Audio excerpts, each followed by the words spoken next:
What's going on, guys? In today's video, I want to break down what are the biggest bottlenecks when it comes to working with ad agencies. Now, granted, we're in the month of December, so a lot of founders, a lot of ecom brand owners are reassessing who they're going to work with going into the new year, 2024. I've had the luxury to look at how these ad agencies audit ad accounts, and I've been able to see an underlining theme across the board. I came from an agency background. I was in the agency space for over 2.5 years running my own agency. Then it was a creative agency. So I understand how agencies work. I understand how agencies grow, and I understand the complexities at scale for every single agency owner, right? Because at the end of the day, people get into this business to make money. And ultimately, if you're an agency owner, you're trying to optimize for as much profit as possible. The miscommunication and the misalignment I see over the long term is most founders hire 4 to 6 different ad agencies. You have one ad agency for Facebook, you have one agency for Google, one agency for Snapchat, one agency for TikTok, one agency for YouTube. Ultimately, in a competitive environment like that, most agencies are trying to optimize for looking good on the profit basis. So with that being said, regardless, every agency is trying to dominate and show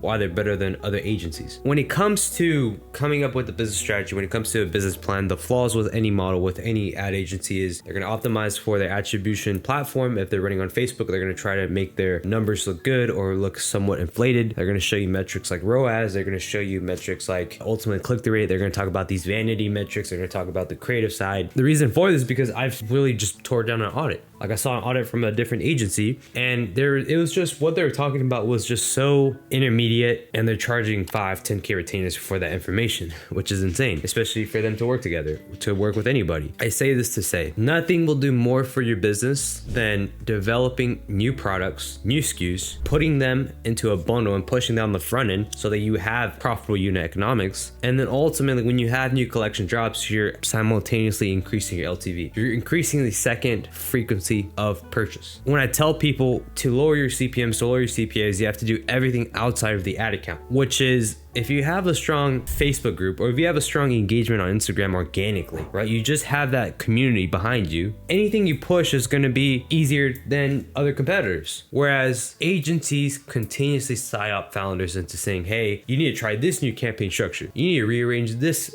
campaign dynamic. You need to invest more into UGC. You need to invest into all of these things that don't move the needle for your business. They're just pushing more buttons. I would say a creative is only a part of the variable, right? You could have subpar creatives and still have a profitable CPA. And that could be the reason because your landing page is really dialed in, right? You have a really no-brainer offer, right? I've been able to scale campaigns with subpar creatives. You don't need user-generated content to scale your paid media. Simply put, because most of these agencies are offering UGC, so they're trying to pitch that as a service. When in reality, I mean, this Black Friday, we saw majority of our campaign structure, what was able to scale was really with just static images. I say this to say, you don't need to rely on agency for growth. Most of the time, these agencies are just optimizing for their retainers and optimizing to hopefully get you to resign. Majority of these agencies LTVs around 3 months, and it's like they're in that constant cycle of signing new clients, losing clients, signing more clients, and then trying to leverage some sort of data points to attract new clients. The solution, as I covered already, is higher average order values, lowering your CPAs, better creatives, better landing pages, better offers, and then everything outside the ad account. Building a community, generating organic social proof, getting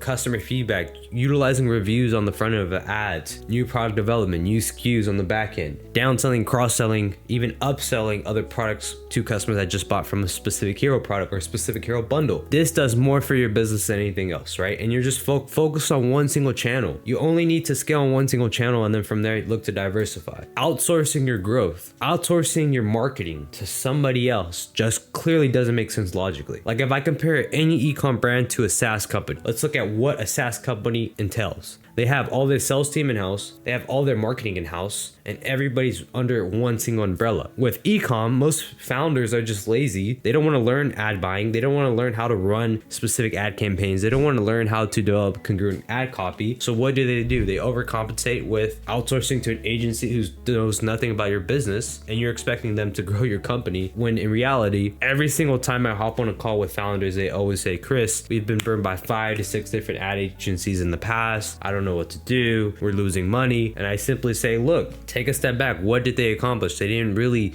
grow your bottom line. They're just optimizing for their immediate success. And I see this time and time again. If you want to grow your business, you need to raise your average order value, lower your CPA, better creatives, better landing pages, better offers, new products, and on the back end, build that community. I don't know how many times I've said this, but we literally took a brand from $0 in ad spend to well over 10K a day in less than 45 days because they had a community. It was far more easier for us to scale with than compared to other brands where they lack that community. So we have to overcompensate that with higher CPMs, higher CPAs on the paid media front, which we offset that with higher AOV bundles. So we're profitable regardless. But I say this to say, right, the moment you're able to take advantage of the skill set and you're able to bring that in-house, you have a competitive edge. Because what happens is at a certain profit point or revenue mark, right, majority of brands are outsourcing to agencies and they're always capped to what they can scale to because they lack the skill set. So if I were to separate this into moats, how can your ecom brand be a moat in itself so that no other competitors can come close to your business? It's skill set, right? Having an A team on board, you only need a team of 5 in-house to really do some crazy numbers. I would say also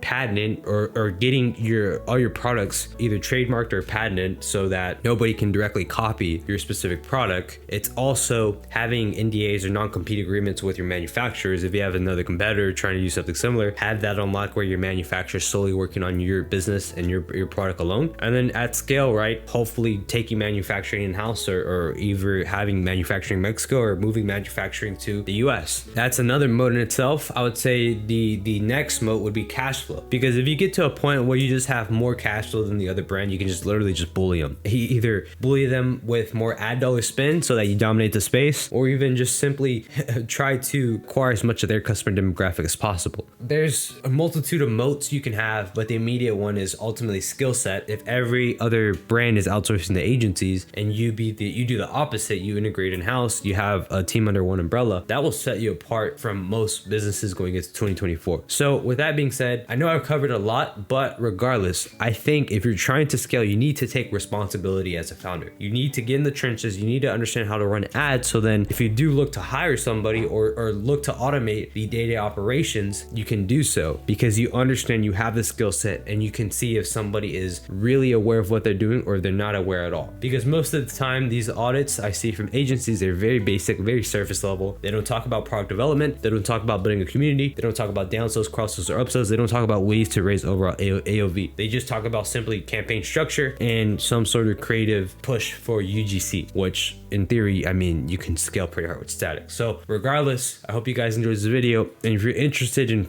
really getting the protocol to build in-house and you want to expedite the process of you spending a lot of time or spending a lot of money into the process, check out my website down below, scalevelocity.io. I wrote down a 30-page protocol that you guys can implement going into 2024. And if you really want to take the next step, book in a call and speak directly with me.